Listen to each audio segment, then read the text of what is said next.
Assalamualaikum warahmatullahi wabarakatuh. Balik lagi di channel Sekelas Pinjol. Channel ini akan membahas masalah keuangan dan seputar aplikasi pinjaman online atau yang biasa disebut dengan pinjol. Langsung saja tanpa berbasa-basa lagi, di video ini saya akan membahas tentang apa sih detik-detik pertanda DC lapangan tuh datang ke rumah kita atau ke kantor kita, dan kapan tuh gitu. Oke, simak video ini sampai habis ya biar nggak gagal paham dan jangan di skip-skip. Gimana teman-teman kabarnya? Yang masih gagal bayar atau yang baru akan gagal bayar? Pasti resah dong ya. Untuk teman-teman saya doakan ya buat kalian semua sehat, lancar rezekinya, dan kuat menghadapi cobaan hidup yang dimana kalian sedang gagal bayar pinjaman online. Saya paham ya teman-teman ya dengan kondisi kalian. Saya juga pernah merasakan di posisi kalian. Jadi kalau sedang gagal bayar itu apapun serba gak enak. Makan enak rasanya gak enak gitu. Mau tidur susah, bahkan gak bisa tidur gitu kan, kurang tidur, malas pegang HP karena HP-nya tuh diteror-teror terus, berdering-dering terus. Kerja juga jadi nggak konsentrasi mikirinnya apakah DC akan datang ke kantor kita, apakah kantor kita akan ditelepon DC gitu. Pokoknya kita akan merasakan resah banget deh gitu. Saat kita di rumah juga kita jadi resah gitu, resah dan gelisah lah. Dengar suara motor parkir di depan atau lewat depan rumah aja kita deg-degan gitu. Takut kalau yang itu DC datang gitu.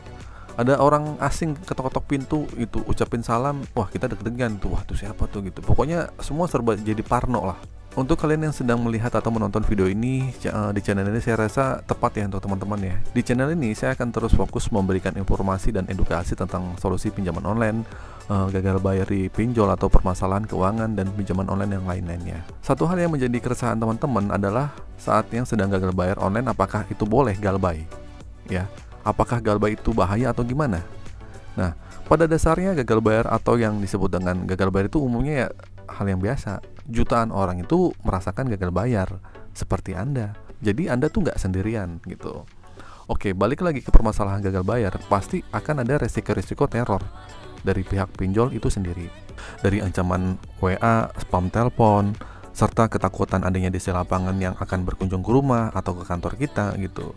Nah, jadi sadari dulu ya teman-teman ya, Anda tuh gagal bayar sebenarnya hal yang salah. Pada intinya kita tuh nasabah yang one prestasi, yang disebut mereka pihak pinjol tuh kita tuh seperti itu. Karena kita dianggap ingkar janji dengan perjanjian di pinjol itu tersebut. Tapi yang sering membuat resah itu bukan hal yang basi lagi kalau kita tuh ditagih secara barbar, secara sadis, secara intimidasi dan sebagainya gitu. Karena mereka itu berpikir gimana caranya uang yang sudah kita pinjam itu balik ke mereka. Mereka pakai caranya bagaimanapun nagihnya pakai cara seperti itulah. Karena syarat yang mudah itu, pencairan yang mudah antara peminjam sama si pendana pinjaman tuh nggak perlu bertemu. Akhirnya kita cuma disodori surat perjanjian, terus kita menyerahkan data kita ke pinjol, verifikasi muka, tengok kanan kiri, mangap kanan kiri gitu kan, dan akhirnya udah kita tercairkan secara cepat. Nah, di sini saya akan membuka mindset kalian ya, gitu kan. Saya juga membuka data-data ini dari artikel nih biar kalian juga paham juga gitu. Jadi saya bukan asal bicara aja gitu. Tapi data yang saya kasih tahu itu pun nggak sepenuhnya valid ya. Tapi ini menjadi perbandingan rata-rata kita bisa tahu tentang akan hal info ini. Nah, menurut beberapa artikel dan sumber internet, DC lapangan itu kapan datangnya? Nah, dari artikel yang saya baca itu rata-rata menjelang 90 hari kita telat bayar. Jadi menjelang 90 hari telat bayar. Ya, DC itu sudah boleh mulai bertebaran untuk mendatangi nasabahnya yang gagal bayar. Nah, dengan kata lain, kalian yang gagal bayar seminggu aja telat udah bisa didatengin. Walaupun mereka sebenarnya ada prosedur ya, mereka mereminder di telepon, SMS dulu gitu.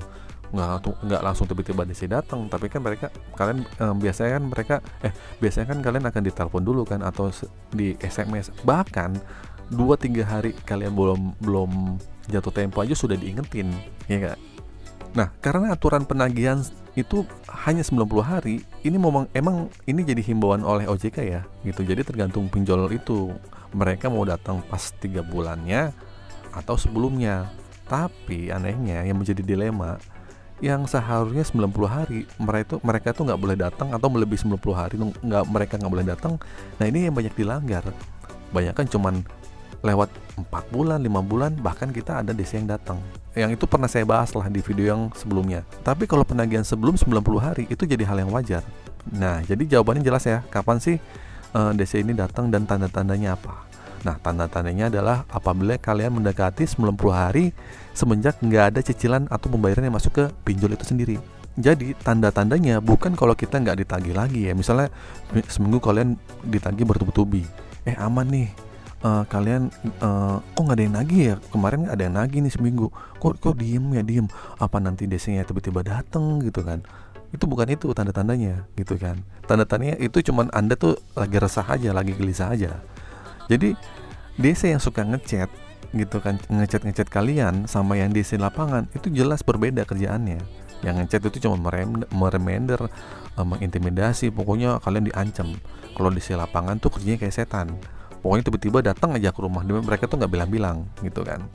Ada kasus dari subscriber saya gitu, dia cerita ke saya, dia di Tunaiku seminggu aja gagal bayar, udah didatengin sama DC.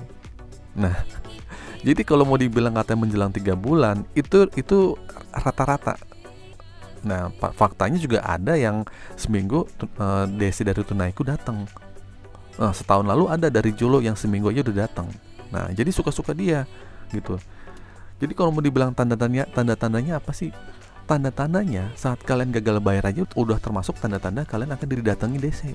Nah, paham ya sampai situ ya? Bahkan juga ada orang yang gagal bayar yang udah bertahun-tahun, berbulan-bulan, 6 bulan, 7 bulan, nggak ada DC yang datang sama sekali. Jadi itulah aneh lah. Makanya yang gagal bayar banyak, yang gagal bayar tuh banyak, jutaan orang mungkin di Indonesia gitu. Sedangkan untuk para DC berapa sih orangnya gitu?